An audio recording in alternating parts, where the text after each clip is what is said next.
오늘 이 갈라디아서의 주제는 오늘 14절 끝절에 우리로 하여금 믿음으로 말미암아 성령의 약속을 받게 하려 함이라. 그래, 오늘 말씀의 제목이 성령의 약속이에요.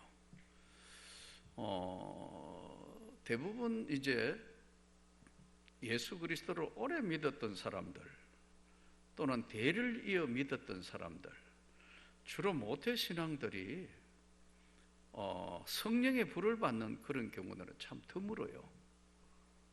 신학교에 가서 이제 같이 대화를 이렇게 보면 뭐 몇 대를 믿었던 친구들, 또 어려서부터 신앙생활에가 쭉 자랐던 이런 친구들은 나처럼 중간에 이렇게 회심되어서 갑자기 성령의 불을 받아 이런 사람들은 굉장히 경이롭기도 하고 시기 질투도 나고 막 좀 그런 것 같아요. 반대로 내 경우는 흔들림 없이 몇 대쯤 믿어온 이런 사람들 보면 아버지가 목사님이었고 아버지가 뭐 장로님이었고 쭉 뭐 집안 대대로 믿는 그런 풍파 없는 그런 목회자들을 보면 참 부러운 거예요. 그러니까 이쪽은 저쪽 보면 참 환란 없고 다 믿음의 대를 이은 그게 너무너무 부러운 거예요. 저쪽은 또 와, 어떻게 그런 은혜를 받게 됐지? 이렇게 해가지고 또 이쪽을 부러워해요. 그러니까 신앙생활은 양면이 다 있어요. 이쪽이 다 좋은 게 아니에요. 어떤 사람들 막 성령 받았다, 뭐 은혜 충만해 받았다, 막 간증이 많았다, 이거 참 좋아하는데 바꿔 이야기하면 골병 들었다 이런 얘기예요. 그런 은혜를 받아서 하나님 앞에 끌려오기까지는 얼마나 많은 연단과 훈련을 받았겠어요. 그래서 오늘 성령을 받는다는 것이 유대인들에게 첫 번째, 갈라디아 사람들에게 바울 사도가 어리석도다 갈라디아 사람들아, 예수 그리스도께서 십자가에 못 박히신 것이 너희 눈앞에 밝히 보이거늘 누가 너희를 꾀더냐? 내가 너희에게 다시 이것을 알려 하노니 너희가 성령 받은 것이 율법의 행위로 성령 받은 것이냐 듣고 믿음으로느냐? 너희가 이같이 어리석으니나 성령으로 시작하였다가 이제 율법으로 마치겠느냐? 성령 받은 것이 율법을 지킨 행위로 성령 받는 거냐? 아니다는 거예요. 우리가 성령 받은 것은 어디서 온 것인가? 듣고 믿는 순간에 길고 긴 인생 여정을 끝내는 거예요. 한순간에 성령이 임하는 거예요. 그래서 보면 참 아까도 말씀드린 어려서 풍파 없이 이렇게 참 믿음으로 듣고 믿음으로 따라와서 흔들리지 않는 그야말로 태산과 같은 믿음을 받고 있으면 그게 어떤 성령을 받은 것보다 귀한 거예요. 봐야 아무도 동의 안 하잖아요. 대부분 보면 막 대단한 것들, 물론 그것도 귀한 것이지만 은사나 능력이나 큰 성령을 경험하고 이것도 정말 귀한 거예요. 제가 은혜 받으니까 예전에 누가 그러더라고. 이 로또 된 거하고 똑같대요. 은혜의 세계로 이야기하면. 그래서 내가 말도 안 된다고 생각했는데 지내놓고 보니까 섭섭한 웃음밖에 안 나오더라고. 근데요, 이게 아까도 서두에 미리 말씀드렸지만 우리가 율법을 지킨 것이 어떤 행위로서 말미암아 구원을 받았거나 성령의 능력을 받은 게 아니에요. 예수 그리스도의 복음을 듣고 믿음으로 말미암아서 하나님께서 강력한 성령을 밀고 돌아서 우리가 신앙 고백하고 믿는 자가 될 때는 길고 지루했던 고달픈 인생의 갈등을 한순간에 끝내는 거예요. 아멘. 근데 이게 이제 마침표를 찍어야 되는데 이 마침표를 찍는 사람이 적은 거예요. 중요한 거는 믿는 건지 안 믿는 건지 딱 이게 하나로. 아마 여러분 지금 오늘 온라인 예배 드리시면서도 여러분 그럴 거예요. 교회 제대로 못 나오니까 갑갑하죠? 아니 아무렇지도 않아요. 죽을 것 같은 갑갑함이 있어야 그게 정상이에요. 내가 그랬잖아. 쪼라가 다 안 나오게 된다고. 조금 지나면 이게 믿음 다 떨어져 본다. 물론 제가 10차례 20차례 이야기했지만 수칙을 지키고 또 잘 따르고 다 해야 되지만, 이게 길게 가면 믿음은 어디서 오느냐면 믿음은 들음에서 난다니까요. 믿음이 어디서 오느냐? 믿음은 자꾸 하나님 말씀 들음으로, 믿음은 들음에서 나며, 들음은 예수 그리스도의 하나님 말씀을 듣고 예배드리. 그래도 오늘 온라인 예배라도 어쨌든 상황이 있더라도 예배 드리고 막 몸부림치는 분은 그래도 안 무너져요. 근데 이게 한 주, 두 주,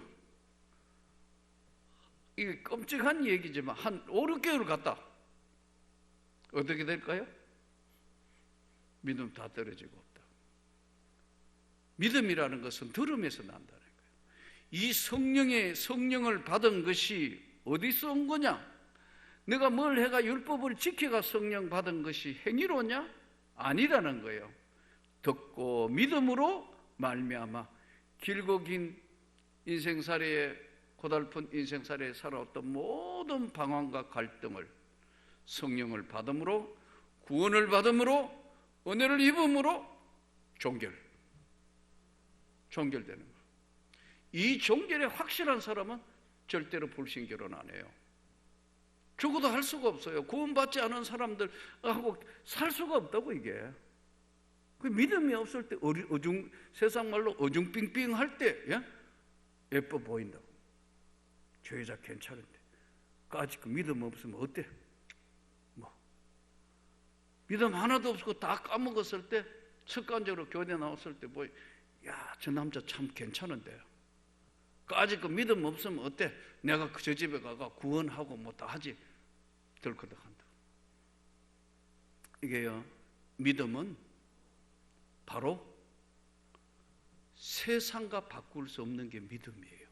그래서 길고 긴 인생 여정을 진짜 예수를 구주로 믿고 성령을 받으면 세계관이 달라진 거예요.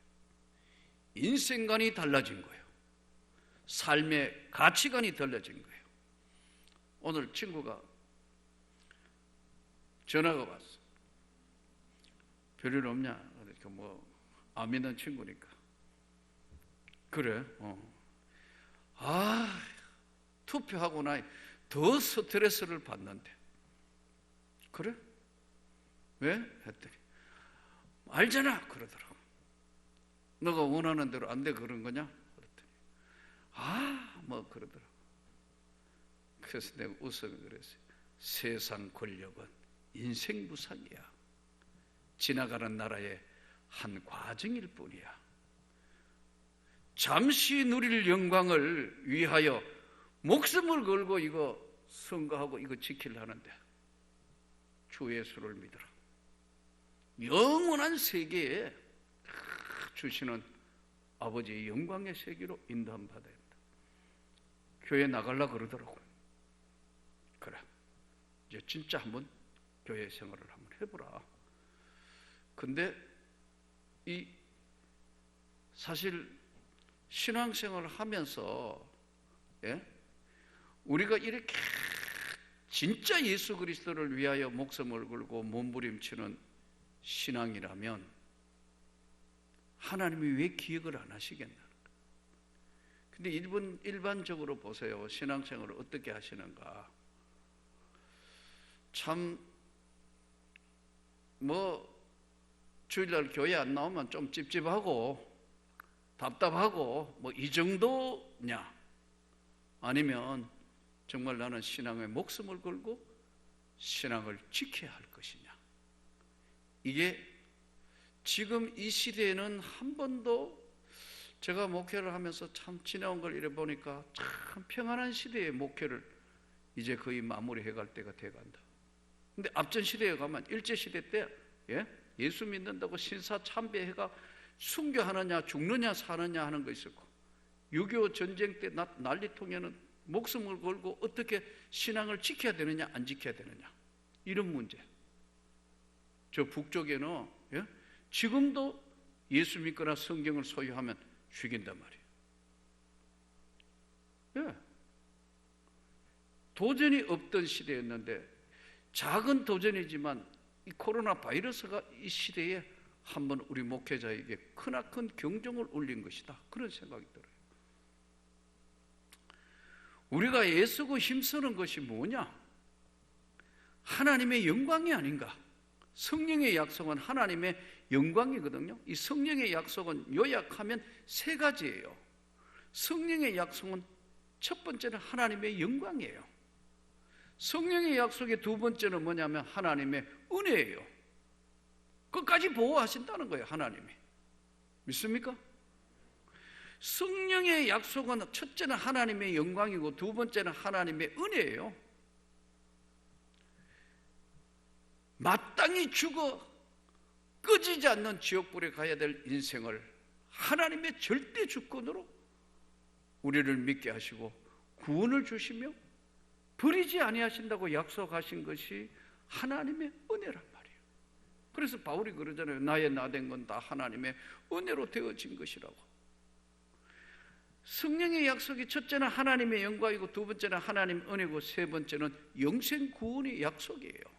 성령의 약속이 바로 영생 구원의 약속이란 말이에요. 그래서 우리가 애쓰고 힘쓰고 무엇을 위하여 사는 것이냐? 성령으로 애쓰고 힘써서 그 나라의 영광을 위하여 사는 것이에요. 자, 여기서 성령 받은 것이 어디서 온 것이냐? 율법의 행위냐? 듣고 믿음이냐? 그러니까 이 믿음이라는 것은 하나님 말씀을 계속 듣고 읽고 기도하고 예배드리고 교제할 때 성령의 교통이 이루어지는 거예요. 이게 없어지면 너무너무 어지간한 믿음이 좋은 사람도요, 성령의 교통이 없기 때문에 자꾸 가라앉는 거예요, 이렇게. 예.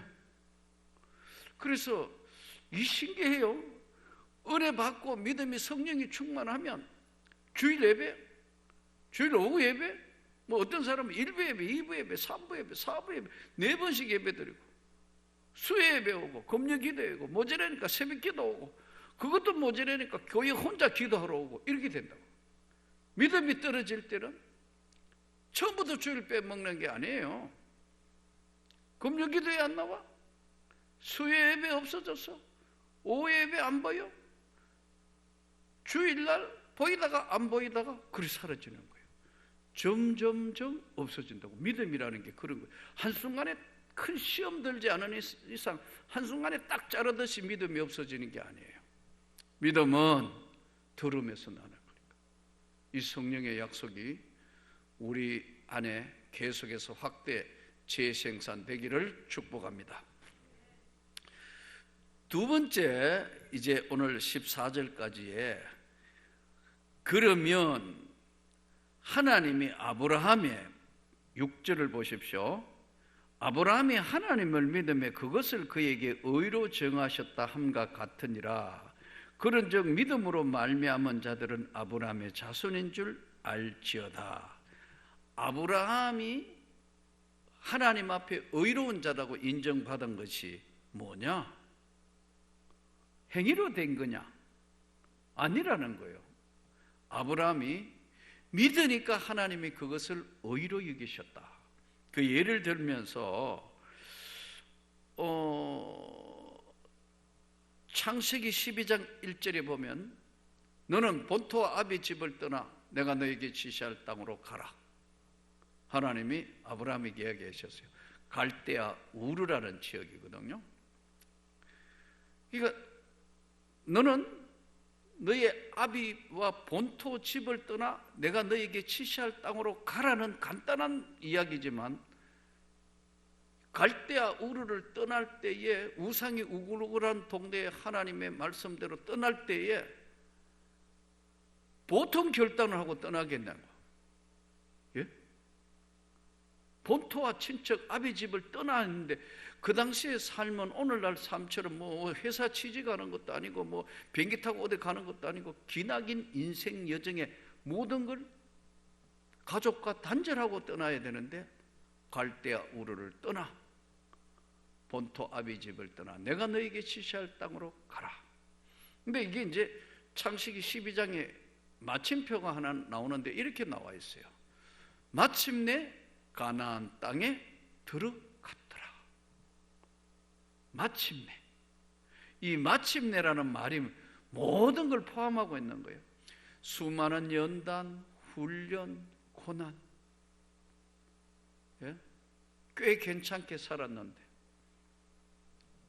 여러 가지 사회적인 위치와 지위도 있었는데 아주 건강했는데 어떤 사람은 다 잃고 마지막에 예수 믿게 된 사람도 있어요.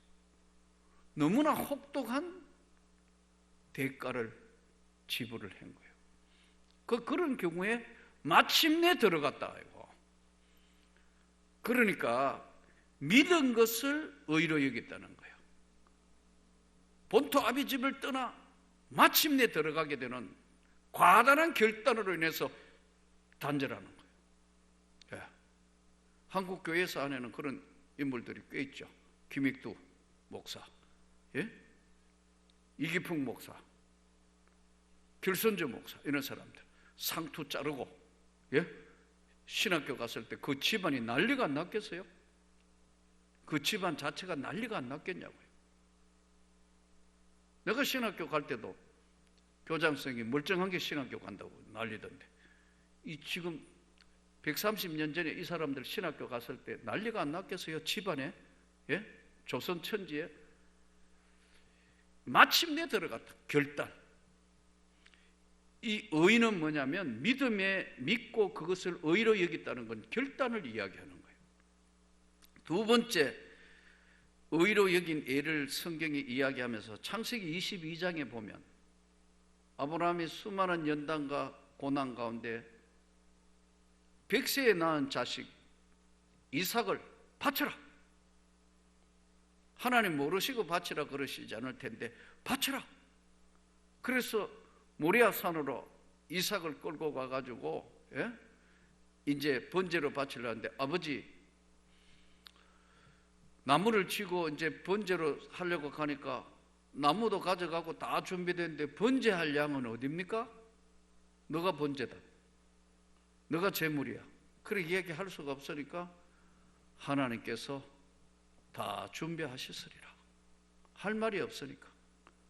그런데 하나님이 알아서 틀림없이 지켜주실 줄을 믿는 그것을 믿는 독생자라도 번제로 잡으려고 하니까 아브라함아, 이제야 네가 100세에 낳은 독자 이삭도 아끼지 않은 적 네가 나를 사랑하는 줄 내가 알았다.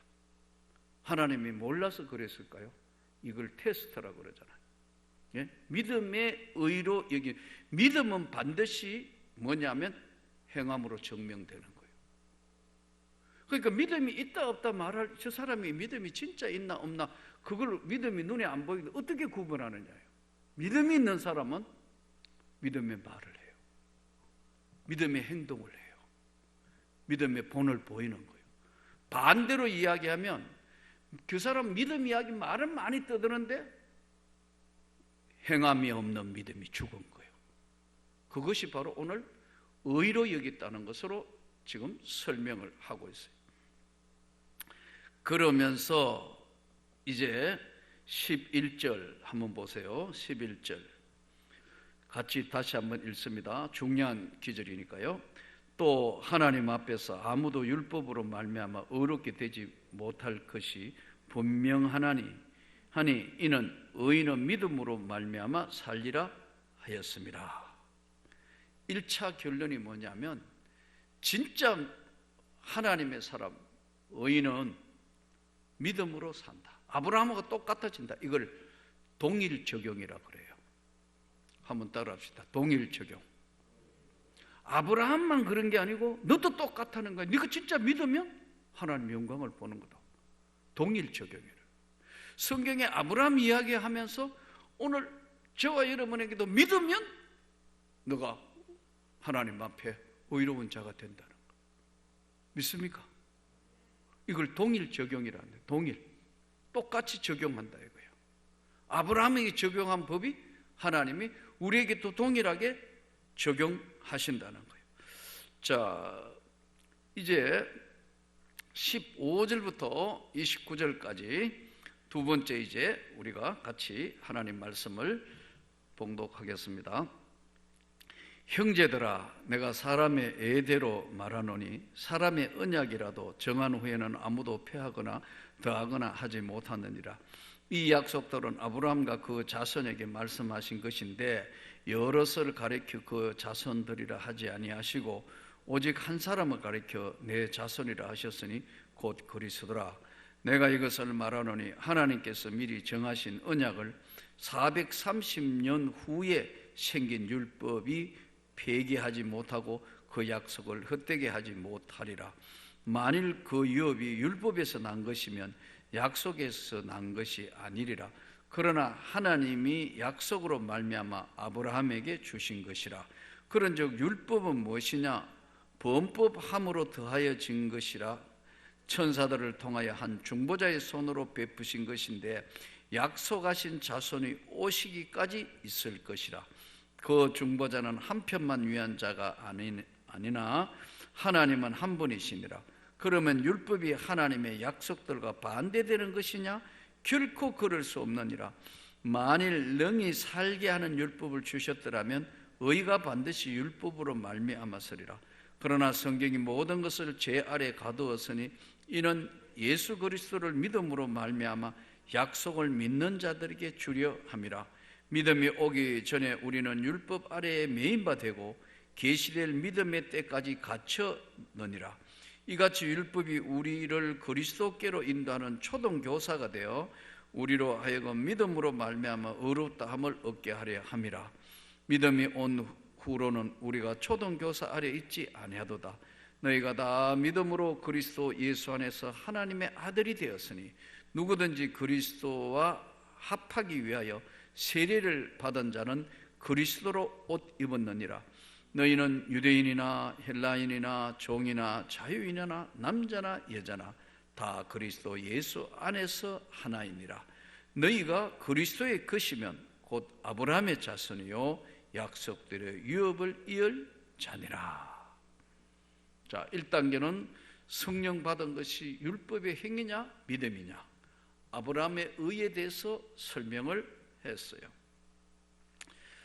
그러면 이제 오늘 15절부터 29절까지 성령의 약속에 대해서 제가 말씀을 드린 것처럼 우리가 성령을 받았을 때, 애쓰고 힘썼을 때 하나님의 영광, 하나님의 은혜, 영생 구원이라 했는데 이 성령의 약속을 다시 세 가지로 나누어서 첫째 17절을 보십시오. 내가 이것을 말하노니 하나님께서 미리 정하신 언약을 430년 후에 생긴 율법이 폐기하지 못하고 430년 후에 바로 요셉이 죽으면서 내가 죽으면 이제 이 땅에 묻지 말고 너희가 반드시 약속의 땅으로 하나님의 약속대로 돌아갈 텐데 그때 내 유구를 가지고 거기 가서 묻어다오. 그래서 지난번 창세기 강의하면서 오랜 시간 묵상을 하면 여러분 창세기 그 책을 저술하면서 제목을 내 유구를 언약의 땅에 묻어달라. 그래서 창세기 강의 책 제목이 언약의 땅에 묻어다오. 언약의 땅에. 저와 여러분도 하나님을 믿기 때문에 언약의 땅에 묻히는 겁니다. 화장을 했든 매장을 했든 어디에 묻혔든 우리는 영원한 천국의 언약의 땅으로 가는 백성이라 이 말이에요. 그게 언약의 백성이라고. 그래서 이 17절을 기준으로 성령의 약속은 첫째, 반드시 이루어진다. 믿습니까? 하나님의 약속은 시간의 차이지 430년 뒤에 약속했는 거 그대로 이루어진다. 모세를 부르셔서 그 백성을 10가지 재앙을 내리게 하셔서 하나님이 강권적 역사로 출애굽하게 하신다. 성령의 역사는 반드시 이루어진다. 두 번째 22절 한번 보십시오. 그러나 성경이 모든 것을 제 아래 가두었으니 이는 예수 그리스도를 믿음으로 말미암는 약속을 믿는 자들에게 주려 합니다. 약속은 반드시 이루어지는데 조건이 뭐냐면 믿는 자에게 준다. 아무나 주는 건 아니다. 28절이 이것을 다시 확인합니다. 28절 다시 보십시오. 너희는 유대인이나 헬라인이나 종이나 자유인이나 남자나 여자나 다 그리스도 안에서 하나이니라. 반드시 믿는 자에게 준다. 성령의 약속은 반드시 이루어진다. 그리고 반드시 믿는 자에게 주신다. 안 믿는 자에게 이걸 돈으로 살 수도 없고, 이걸 안 믿는 자에게는 무적용, 적용이 안 된다. 반드시 믿는 자에게 주시는 은혜이다. 예. 반드시 믿는 자에게. 참 신기한 게, 저는 제 지나온 삶을 이렇게 어떨 때 한번 돌아보니까, 청성 진보 땅에 은혜를 받았을 때 성령의 지혜가 제정신이 아니었거든요. 바로 이제 하여튼 뭣도 모르고 여러 차례 말씀드린 것처럼 오늘 친구가 너 어떻게 그래 신학교 쉽지도 않은데 신학대학원 시험에 너 그렇게 부터가 됐냐 하길래, 그러게 말이야. 왜 됐는지도 모르니까 시험 과목도 모르고 쫓아 올라가 시험처가 됐으니까요. 우리 신대원 시험 칠 때 3대1, 4대1 그랬어요. 내가 합격했다니 우리 집 사람이 안 믿어요. 에이 아니다고 그러더라고. 나도 그걸 물어도 아니다고. 나도 그 될 리가 없지. 내가 한 짓을 내가 잘 아니까. 예. 근데 이거 지금 강대상에 이런 말씀 드려야 될지 모르겠는데, 내 때 그때요, 내 과목 시험 중에 영어가 얼마나 어렵게 나와버렸어요. 50문제 나왔는데 아마 교수들이, 젊은 교수들이 와가 실력 한번 보겠다고 영어를 너무 어렵게 내버가지고 내가 된 거예요. 왜? 거의 다 비슷하니까 점수가. 쉽게 냈으면 나 떨어졌을 것 같아. 그러면 몇 문제 보니까 그 다음에는 이게 아니더라고. 에라 모르겠다, 찍기로 가자 그냥. 찍었는데 찍은 게 50% 이상 맞았어요. 세상에 어찌 이런 일이 일어나는 거예요. 들어가가지고 골빈 들었다니까요. 들어가가지고 따라 해보려니까 헬라어, 히브리어, 아이고, 우리 때 라틴어까지 하는데 머리가 빙빙 돌아가더라고. 못하겠다고 몇 번 포기 먹을 뻔했다. 그래도 끌려가면서 계속 그냥, 예? 좀 창피한 얘기인데 헬라어 이거는 추시, 제시, 삼시 생긴 건 다 시험 쳤다고. 마지막 3학년 2학기 때 강경림 교수가 나보고 웃으며 그러더라고. 아이고, 강의를 몇 번째 들으는 거예요. 그래서 내가, 글쎄요, 그 마지막까지 계속 시험을 치니까 나중에는 내가 헬라어 굉장히 잘하게 되더라고. 왜냐하면 똑같은 과목을 4번씩이나 들었으니까요. 얼마나 힘들었겠어요. 예? 억지로라도 만드셔야 되니까 하나님 별걸 다 하시더라고요. 박사과정 시험 들어가야 되는데, 박사과정 이거 박사과정을 내가 해야 돼. 이걸 왜? 그래도 좀 공부를 하고 싶다, 더 그런 생각도 있고요. 시험 하는데 전체 성적표 냈으면 나는 될 수가 없어요. 신대원 3학년 학기 점수로 박사과정 어플라이를 하는데, 이야, 3학년 때 되니까 교수들이 다 내 나이하고 똑같아요. 박희석 교수 이런 사람 다 내하고 동갑들이거든요. 권성수 교수 이런 사람들. 예? 그러니까 이제 학교로 다니다가 아무래도 어린 동생들하고 다녔으니까, 이제 보니까 학생 중에 나이 많으니까 내가 고등학교 선생했다고 이야기하다가 커피 맛이 내려 보이고, 왜 이렇게 늦게 왔냐, 이렇게 친해지니까요. 그 다음에 3학년 1, 2학기 때는 실천 과목이 많은 거예요. 그러니까 개척교회 했으니까 데려와서 한 번씩 가고 교수들 설교하러 가고 하고, 그 다음에는 실천 과목 거의 A+예요. A+. 그러니까 박사과정 시험 칠 때는 3학년 성적표만 내니까요, 오프라인 된 거예요. 자, 지금 생각, 이것도 다 하나님의 은혜예요. 그래가지고 또 박사과정 괜히 죽기 살기 공부 따라 하려니까 머리가 또 빠지려고 그러죠. 눈알이 아프더라고. 에이구 그만둘까 하다가 그래도 막 끝까지 어쨌든 다 이 마지막까지 공부는 다 끝냈는데 와 이게 참 학위 논문을 써야 돼. 이거 해야 되나 안 해야 되나 또 고민이 돼요. 그것도 억지로 지금 막 나는 뭐 우리 어머니나 아버지하고 참 이렇게 앉아가 도란도란 뭐 가족이라고 이렇게 이야기해본 가족 분위기도 그런 게 아니니까 없는데 어머니가 한 번은 그러더라고. 저 순천 계실 텐데 가서 이렇게 뭐 이렇게 제가 하도 막내 집에 있었으니까 가서 이런저런 이야기하고 너 며느리 이야기 들어보니까 뭐 박사 공부한다며. 아 예. 그 공부는 다 끝났냐 하더라고. 아 예 뭐 다 공부는 수료회가 다 끝났습니다. 그럼 박사냐 하더라고. 아니요. 그럼 박사도 아닌 게 그럼 공부는 끝내고 그건 뭐냐 물어요. 그런 게 있어요. 수료라고 그랬더니. 그리고 뭐 가다가 중단하면 아니 간만 못한 거 아니야 그러더라고. 아이 괜히 그 한마디 들어가지고 오면서 오기가 나가. 아이 논문 써야 되겠다 이거. 이야 참 힘들었어요.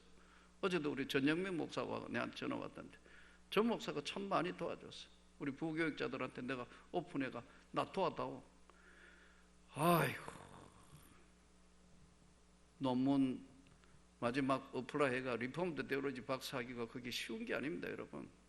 보수 신학교 중에는 제일 까칠한 학교, 백인들도 하게 안 주는 학교. 어쨌든 해가지고 마지막 어플라이 해가 이 마지막 논문사가 받고 논문사가 13번 받고 맞았어요.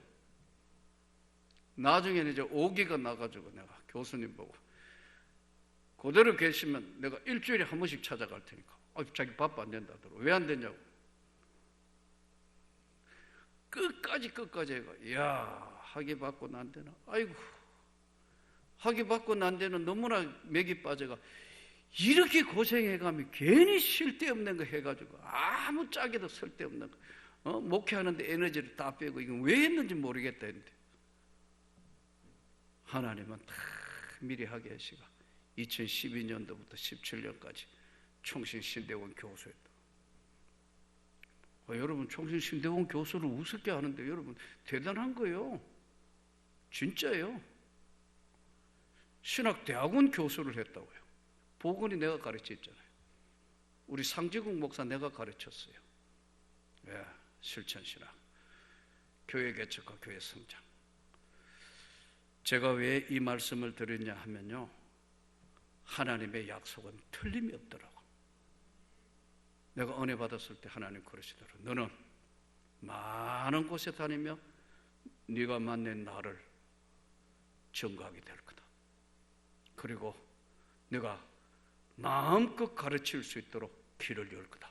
난 그때는 그게 뭔지도 몰랐는데 지내놓고 보니까 하나님이 믿음을 가지고 반드시 살아온 삶은 반드시 그렇게 되고 하나님께서 아무에게나 주시지 않고 믿고 행하는 자에게 주시는 은혜였다는 거예요. 마지막으로 하나님의 유업을 이을 자는 하나님이 보호하신다. 내 주와 맺은 언약은 영불변하기 때문에 끝까지 보호하신다는 것을 깊이 깨달아서 오늘 또 성령의 약속을 받은 저와 여러분이 힘들고 어렵다 하더라도 언제나 믿음으로 하나님께 영광을 돌리며 승리하기를 주 예수 이름으로 축복합니다.